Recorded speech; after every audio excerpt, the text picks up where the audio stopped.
BA first year और topic है हमारा अर्थशास्त्र के अध्ययन की विधियाँ, जो कि बीए फर्स्ट ईयर के पेपर फर्स्ट में और नए में व्यष्टि अर्थशास्त्र का बहुत ही इम्पोर्टेंट टॉपिक है। इस टॉपिक में हमें समझना ये है कि अर्थशास्त्र की स्टडी, अर्थशास्त्र के अध्ययन की प्रमुख विधियाँ कौन कौन सी है। सबसे पहले तो हमें ये जानना चाहिए कि किसी भी के अध्ययन करने का उद्देश्य क्या है। अर्थशास्त्र एक तरह का विज्ञान है, एक कला है, विज्ञान दोनों है, तो इसकी अध्ययन की आवश्यकता क्यों जरूरत पड़ती है। ये इसलिए पड़ती है कि अर्थशास्त्र के अंतर्गत भी विभिन्न नियम बनाए जाते हैं, अलग अलग सिद्धांत बनाए जाते हैं। तो नियमों के उस जो परिणामों के जो पारस्परिक संबंध होता है, जिसके माध्यम से हम किसी भी चीज़ को पढ़ते हैं, समझते हैं, ज्ञान हासिल करते हैं, उनके बारे में पता चल जाए, उनकी विधियों के बारे में पता चल जाए। ऐसे में कहा जाता है किसी भी ज्ञान एवं विज्ञान के अध्ययन करने का उद्देश्य कारण एवं परिणामों के मध्य पारस्परिक संबंध की स्थापना करके किसी परिणाम, सत्य या निष्कर्ष पर पहुंचना होता है।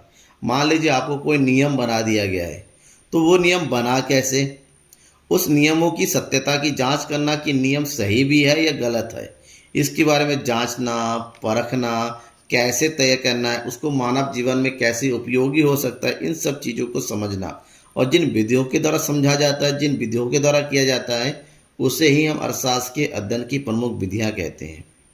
ठीक है, ये भी यूँ कह सकते हैं, जिस पद्धति या तरीके के द्वारा परिणाम, सत्य एवं निष्कर्ष में पहुंचा जाता है। परिणाम, सत्य एवं निष्कर्ष मतलब जो नियम, जो सिद्धांत बनाए गए हैं, उस सिद्धांत के परिणाम, उस सिद्धांत के सत्य, उस सिद्धांत के निष्कर्ष किस तरह से हमें प्राप्त होता है, तो उसको पहुंचने का तरीका, उसको समझने की पद्धति जो होती है, उसके ज्ञान एवं विज्ञान की अध्ययन प्रणाली या विधि कहते हैं। तो जिसके माध्यम से इन सब के बारे में पता चलता है, उसी को हम जो है क्या कहते हैं, अर्थशास्त्र के अध्ययन की प्रमुख विधियाँ कहते हैं, जहाँ पर अर्थशास्त्र के नियमों का, सिद्धांतों के बारे में समझते हैं। तो अर्थशास्त्र के अध्ययन की जो प्रमुख विधियाँ हैं वो है निगमन विधि और आगमन विधि। आज की वीडियो में हम इनके बारे में डिटेल से पढ़ेंगे, ठीक है ना। लास्ट तक वीडियो को देखते रहिएगा आप लोग, और सब्सक्राइब नहीं किया चैनल को तो सब्सक्राइब जरूर कीजिएगा।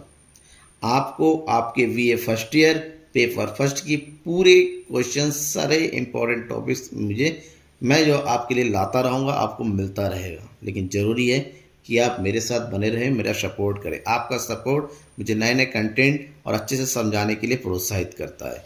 सबसे पहले हम जिस विधि की बात करेंगे वो है निगमन विधि। निगमन विधि यानी कि डिडक्टिव मेथड। क्या होता है, इस विधि के कई और नाम हैं, जिसमें है परिकाल्पनिक विधि, हाइपोथेटिकल मेथड, अमूर्त विधि, एब्स्ट्रैक्ट मेथड और अनुभव से पूर्व विधि, आ पेरोरी मेथड। ठीक है ना, इस नामों से भी इसको जाना जाता है। अब इस विधि का प्रयोग करने वाले थे परंपरावादी, जिसमें Adam Smith, father of economics, Ricardo. नव परंपरावादी में शामिल है वालरस मेंजर, और आधुनिक विचारधारा में शामिल है रॉबिन्सन या फ्रीडमैन। इन्होंने इस विधि को अपनाया भी है और इनका समर्थन भी किया है। क्या है निगमन विधि, इसको समझना जरूरी है। निगमन विधि एक ऐसी विधि होती है जिसमें सामान्य सत्य के आधार पर हम किसी विशिष्ट सत्य के तर्क द्वारा जानने का प्रयत्न करते हैं। सामान्य सत्य के आधार पर विशिष्ट सत्य के बारे में जानते हैं। फॉर एग्जाम्पल मैं देता हूँ, जैसे हम मार्केट में जाते हैं, ठीक है, हम मार्केट में जाते हैं, सस्ती चीज़ें कम खरीदते हैं और सस्ती चीज़ें ज़्यादा खरीदते हैं और महंगी चीज़ें कम। हमें लगता है ये चीज़ महंगी हो गई, हम उसको खरीदना कम कर देंगे, चीज़ें सस्ती होगी, खरीदना चालू कर देंगे। ये बेसिकली हर किसी के साथ है, ये सामान्य रूप से हर किसी के साथ है। तो इसी के आधार पर नियम बना दिया गया, मांग का नियम। और मांग के नियम के अनुसार एक उपभोक्ता कम से कम कीमत पर अधिक वस्तुएं खरीदता है और अधिक से अधिक कीमत पर कम वस्तुएं। यानी कि सामान्य बातों को उठाकर, सामान्य तथ्यों को उठाकर जब विशिष्ट नियम बना दिया जाता है, और ऐसे नियम जो हर एक परिस्थिति में लागू होता है, उसे हम निगमन विधि के अंतर्गत बनाया गया नियम। इसका मतलब साफ है, निगमन विधि क्या है। निगमन विधि का मतलब होता है सामान्य सत्य से विशिष्ट सत्य की ओर जाना। यानी कि सामान्य जो है व्यवहारिकता को, सामान्यता को, सामान्य जन की बातों को सुनने के बाद, समझने के बाद, और उसके सत्य को परखने के बाद, क्या सही है, क्या गलत है, ये ऐसा है या नहीं है, इन सब चीज़ों को जानने के बाद जो विशिष्ट सत्य का निर्माण किया जाता है, ठीक है ना, इसका मतलब ये जो सामान्य सत्य है, जो मानव व्यवहार से जुड़े हुए सामान्य या निर्विवाद सत्य होते हैं, ये इनसे जुड़ी हुई बातें होती हैं जिनको तर्कों के माध्यम से, विश्लेषण के माध्यम से, ज्ञान के माध्यम से समझा जाता है। और जब ये निष्कर्ष सही होता है, वास्तविक जीवन के साथ जुड़ जाता है, उसके बाद एक नियम का प्रतिपादन किया जाता है। नियम यूँ कहें एक सिद्धांत का प्रतिपादन होता है। इस प्रकार से इस विधि का प्रयोग करते हुए निगमन विधि का प्रयोग करती है कई सारी विधियों का प्रतिपादन हुआ है। ठीक है, ध्यान ये रखिएगा कि निगमन प्रणाली को, निगमन विधि को एक स्टेटमेंट के द्वारा जाना जाता है, सामान्य से विशिष्ट की ओर। क्यों? क्योंकि यहाँ पर सामान्य जन धारणाओं के आधार पर, सामान्य अवधारणाओं के आधार पर विशिष्ट ज्ञान या विशिष्ट सिद्धांत का जो है प्रतिपादन किया जाता है। That means from general to particular.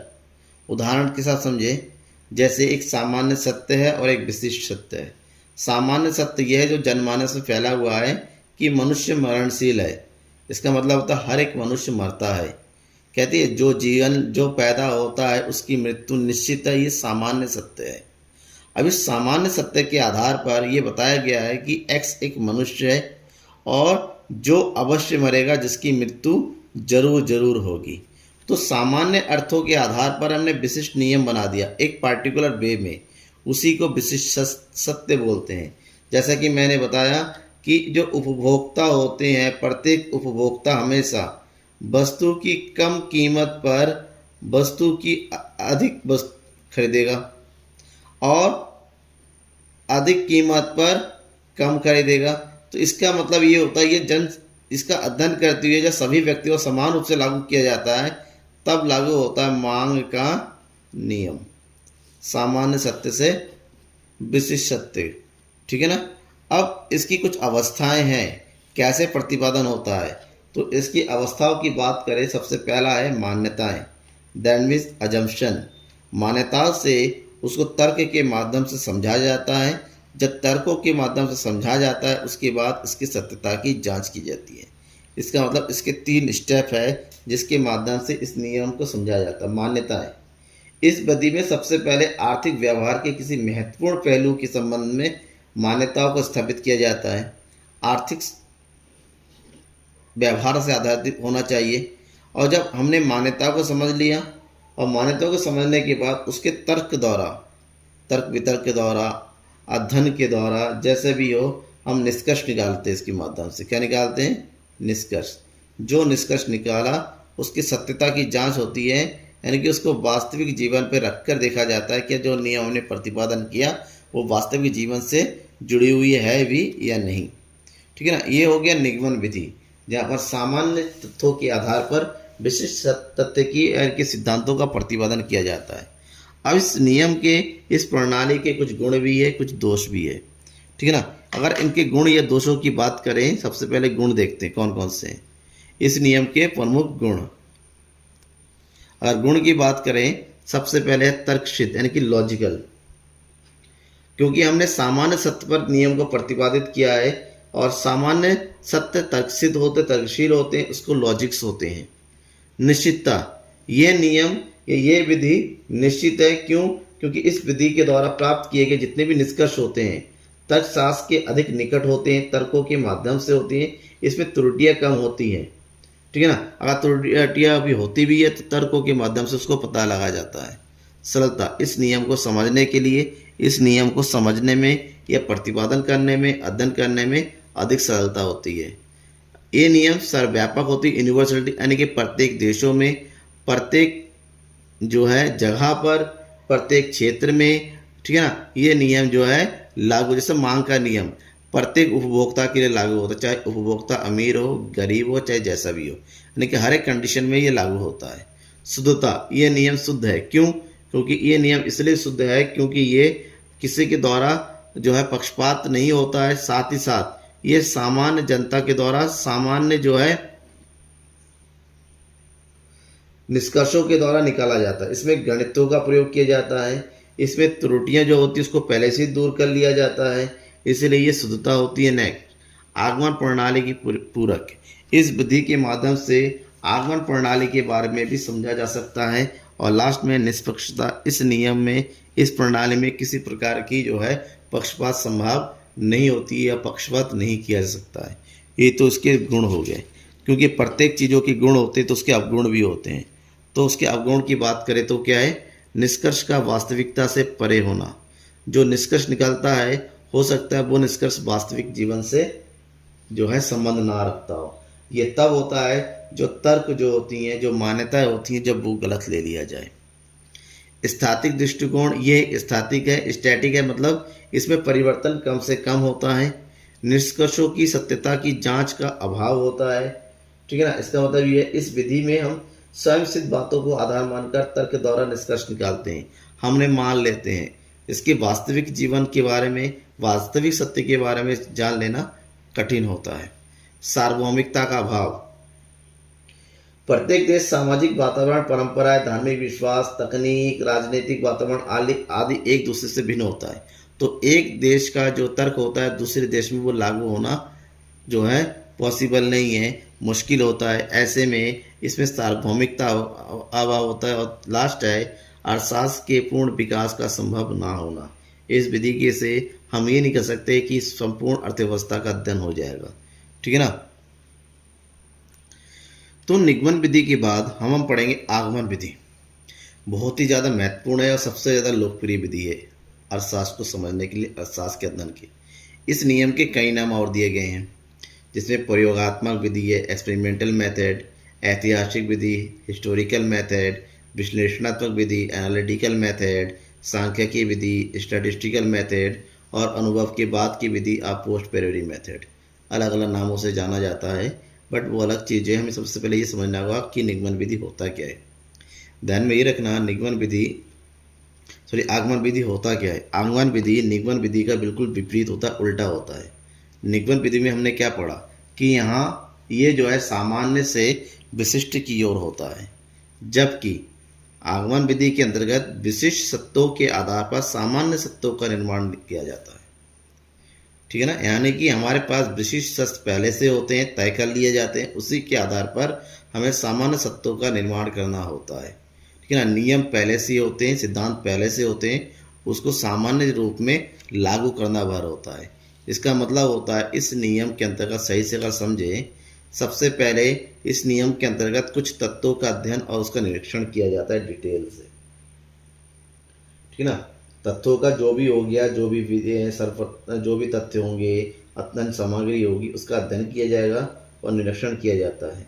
उसके बाद उसमें से कुछ विशिष्ट निष्कर्ष निकाले जाते हैं, और विशिष्ट निष्कर्ष निकालने के बाद यानी कि रिजल्ट निकालने के बाद उन रिजल्टों की एकरूपता की जांच की जाती है, उसको अच्छे से समझा जाता है, अध्ययन किया जाता है, परखा जाता है, और उसके बाद सामान्य सिद्धांतों या नियमों का प्रतिपादन कर दिया जाता है, ठीक है ना। इसका मतलब ये हुआ कि हमारे पास एक विशिष्ट सत्य पहले से ही होता है, उसके आधार पर हम उसको निष्कर्ष निकालते हैं, उसको सार्वजनिक जीवन में उसकी जांच करते हैं, एक रूपता है या नहीं है, लागू हो रहा है नहीं हो रहा है, इस बात का अध्ययन करते हैं। उसके बाद नियमों का प्रतिपादन किया जाता है। इसका मतलब ये हुआ कि यह नियम ऐसा है जो विशिष्ट से सामान्य की ओर चलता है, that means from particular to general. Professor Keynes ने कहा था, आगमन विधि में हम अनेक उदाहरणों के आधार पर एक सामान्य नियम का स्थापना करते हैं। हमारे पास पहले से एग्जाम्पल्स होते हैं, ठीक है ना, उसके कारण को, परिणाम को समझते हैं, उसके बाद ही नियमों का स्थापना होती है, परिवर्तन होता है। इसका मतलब ये हुआ कि आगमन विधि विशिष्ट से सामान्य तथा व्यक्तिगत से सार्वभौमिक सत्य तक पहुंचने की प्रक्रिया है, ये कहा था प्रोफेसर विलियम गी ने। अब आगमन विधि को उदाहरण के साथ समझते हैं, क्योंकि ये निगमन विधि का ठीक उल्टा है। तो हम जो यहाँ पर विशिष्ट सत्य पहले लेते हैं और फिर उसके आधार पर सामान्य सत्य की खोज करेंगे। विशिष्ट सत्य क्या है कि एक्स एक मनुष्य है जो अवश्य मरेगा, और बॉय भी एक मनुष्य है, ये भी जरूर मरेगा। तो इस आधार पर हमने क्या देखा कि जो पैदा हो रहा है वो जरूर मर रहा है, ठीक है ना। तो जो पैदा हो रहा है वो जरूर मरेगा, इसका मतलब ये हुआ कि यहाँ पर प्रत्येक मनुष्य क्या है, मरणशील है, यानी कि हर एक मनुष्य जरूर मरेगा, क्यों? क्योंकि हमने व्यक्तिगत रूप से विशिष्ट पॉइंट बिंदुओं का अध्ययन किया, और जब ये प्रत्येक पक्ष में लागू हो रहा है तो हमने एक नियम बना दिया कि मनुष्य मरणशील है। ठीक है ना? ये हो गया आपका सामान्य नियम। ठीक है, ये समझ में आ गया। इसका मतलब हम जो क्या है, विशिष्टता के साथ सामान्यता की ओर चले हैं। फॉर एग्जाम्पल, पेट्रोल की कीमत है। विशिष्ट बात यह है कि पेट्रोल की कीमत जब बढ़ेगी तो लोग उसको कम यूज़ करेंगे, पेट्रोल की कीमत अगर घटेगी तो लोग उसका ज़्यादा यूज़ करेंगे। ये जो है विशिष्ट बात है। अब इसके आधार पर ये जो है सामान्य रूप से क्या होता है, प्रत्येक व्यक्तियों के ऊपर, प्रत्येक उपभोक्ता के ऊपर लागू होता है। जब प्रत्येक उपभोक्ता के ऊपर लागू होता है तब यहाँ पर हम ये कहेंगे कि मांग और वस्तु की कीमत में कैसा संबंध होता है, विपरीत संबंध होता है। ठीक है ना? इसका मतलब विशिष्ट बातों के आधार पर, विशिष्ट सत्य के आधार पर हमने सामान्य सत्य की खोज कर ली। इसी को बोलेंगे हम आगमन विधि। आगमन विधि के जो प्रमुख समर्थक थे वो कौन थे? इसमें थे जर्मनी के प्रोफेसर रोशे, नीस, स्लोमर और इंग्लैंड के लेस्ले। इस आगमन विधि की जो प्रमुख अवस्थाएं हैं, सबसे पहले इसमें तत्वों का एकत्रीकरण किया जाता है, यानी कि तत्वों को एकत्रित किया जाता है, और इस एकत्रीकरण के दो प्रमुख विधियां हैं। यह स्रोत है, यूँ कहें, प्रयोग के आधार पर, और दूसरा है सांख्यिकी के आधार पर, यानी कि आंकड़ों को इकट्ठा करने के बाद। ठीक है ना? जब हमारे पास तथ्य एकत्रित हो जाते हैं तो हम परिकल्पनाओं का निर्माण करते हैं। परिकल्पना का निर्माण करने का मतलब होता है किसी समस्या की संभावित व्याख्या को परिकल्पना कहते हैं। कोई भी समस्या है, जो तथ्य होते हैं उसकी व्याख्या करते हैं, और व्याख्या करने के आधार पर ही हम क्या करते हैं, उसके निष्कर्ष निकालते हैं। और जब निष्कर्ष हमारा आ जाता है उसकी जांच करते हैं, क्या ये निष्कर्ष वास्तविक जीवन से संबंधित हो रहा है या नहीं हो रहा है, यानी कि ये सामान्य रूप से स्वीकृत है या नहीं है। तो इसकी सत्यता की जांच की जाती है। उसके बाद नियमों का प्रतिपादन होता है। इस नियम के अंतर्गत, आगमन विधि के अंतर्गत जो नियम प्रतिपादित हुए उसमें थे सबसे प्रमुख माल्थस का जनसंख्या सिद्धांत, मांग का नियम, उपभोग का नियम। क्यों? क्योंकि यहाँ पर विशिष्ट सत्यों के आधार पर सामान्य सत्य का निर्माण किया गया है। अब क्योंकि निगमन विधि के गुण दोष थे तो आगमन विधि की भी होंगे। तो आगमन विधि के गुण और दोषों की बात करें। सबसे पहले गुण। आगमन विधि वास्तविक जीवन के समीप होता है। क्यों? क्योंकि यहाँ पर जो है विशिष्टता के साथ सामान्यता की खोज करते हैं। निगमन विधि की पूरक होती है। आगमन विधि के माध्यम से ही निगमन विधियों के बारे में अच्छे से समझा जाता है, ना कि ये दोनों एक दूसरे के पूरक होते हैं। प्रावैधिक होता है। क्यों? क्योंकि यहाँ पर विशिष्टता की बात होती है, व्यक्तिगत रूप से प्रभावित होती है, इसलिए ये प्रभावित कहते हैं डायनामिक, यानी कि इसमें परिवर्तन संभव होता है। नेक्स्ट, इसके निष्कर्षों की हम आसानी से जांच कर सकते हैं, समझ सकते हैं, पढ़ सकते हैं, रिजल्ट को प्रूव कर सकते हैं। दूसरी तरफ इसके जो प्रमुख दोष है वो है व्यक्तिगत पक्षपात। इस नियम आगमन विधि के माध्यम से व्यक्तिगत पक्षपात संभव होता है। क्यों? जो अन्वेषक होता है वो केवल अपने संबंधित विषयों को जानने के लिए रिजल्ट को बदल सकता है, और केवल उन्हीं विधियों को, उन्हीं रिजल्ट को ढूंढने का जो उसके लिए जरूरी है। सर्वसाधारण के लिए कठिन, ये सर्वसाधारण के लिए लागू नहीं होता है। ठीक है ना? ध्यान में रखिएगा, ये विधि निगमन की अपेक्षा बहुत कठिन होती है, वो अलग चीज़ है। और दूसरी तरफ ये सबके लिए समान रूप से लागू भी नहीं होती है, सर्वव्यापी नहीं होती, हर जगह ये लागू, प्रत्येक देश में, प्रत्येक क्षेत्र में, प्रत्येक जो है कंडीशन में नहीं लागू होता है। और नेक्स्ट, सामाजिक विज्ञानों के लिए कम उपयोग होता है। सामाजिक विज्ञान में ये नियम लागू नहीं होता है, वहाँ पर जो है निगमन विधि का अधिक प्रयोग होता है। ठीक है, ये इसके गुण और दोष हो गए। इसके बाद जो सबसे इम्पोर्टेंट चीज़ें समझना है वो है आगमन और निगमन में अंतर। अब हमें निगमन तथा आगमन विधियों के बीच में अंतर को समझना है। पॉइंट टू पॉइंट इसके अंतरों को समझेंगे, जिसमें सबसे पहले है निगमन विधि और उसके बाद हम आगमन विधि। निगमन विधि का तर्क का क्रम क्या होता है, इसके मतलब ये सामान्य से विशिष्ट की ओर अध्ययन करता है, जबकि आगमन विधि जो है विशिष्ट से सामान्य की ओर चलता है। ठीक है, निगमन विधि अजम्पशन पर, यानी कि मान्यता पर आधारित होता है, जबकि आगमन विधि अनुभव पर और सर्वेक्षण पर आधारित होता है। ध्यान में ये रखना है। यहाँ पर ये स्थातिक विश्लेषण का आधारित होता है, जबकि प्रावैधिक विश्लेषण के आधार। इसका मतलब निगमन विधि में परिवर्तन कम से कम होता है, क्योंकि ये सामान्य नियमों के आधार पर लागू होता है, जबकि आगमन विधि जो है परिवर्तनशील होता है या ये समय के अनुसार परिवर्तित किया जा सकता है। निगमन विधि निष्पक्ष प्रणाली होती है। क्यों? क्योंकि यहाँ पर इसके निष्कर्ष समान सत्यों पर आधारित होते हैं।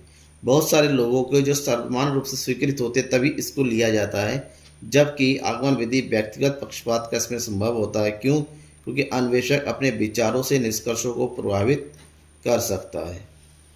नेक्स्ट, निगमन विधि के नियम प्रत्येक देश में समान रूप से लागू होता है, सार्वभौमिक होता है, जबकि इसका प्रयोग अर्थशास्त्र के प्रत्येक क्षेत्र में लागू नहीं होता है, ये सार्वभौमिक नहीं होता है।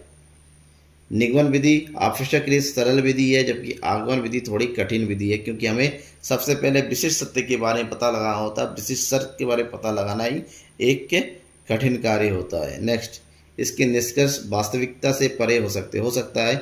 वास्तविक जीवन और आगमन में निगमन विधि से जो निष्कर्ष निकाले एक दूसरे के उलट हो, जबकि क्योंकि अब विशिष्टता से सामान्यता की खोज की गई है, इसलिए इसके नियम जो है वास्तविक जीवन से जुड़े हुए होते हैं। ये दोनों के बीच प्रमुख अंतर है। आपको ये टॉपिक मुझे लगता है कि समझ में आ गया होगा। कोई डाउट रह गया है तो कमेंट बॉक्स आपके डाउट्स को लिखने के लिए होता है। आप अपने डाउट्स को लिखिए, मैं इसको पूरी तरीके से जो है सॉल्व करने की भरपूर कोशिश करूँगा। थैंक यू एवरीवन, लास्ट तक वीडियो को देखते रहने के लिए।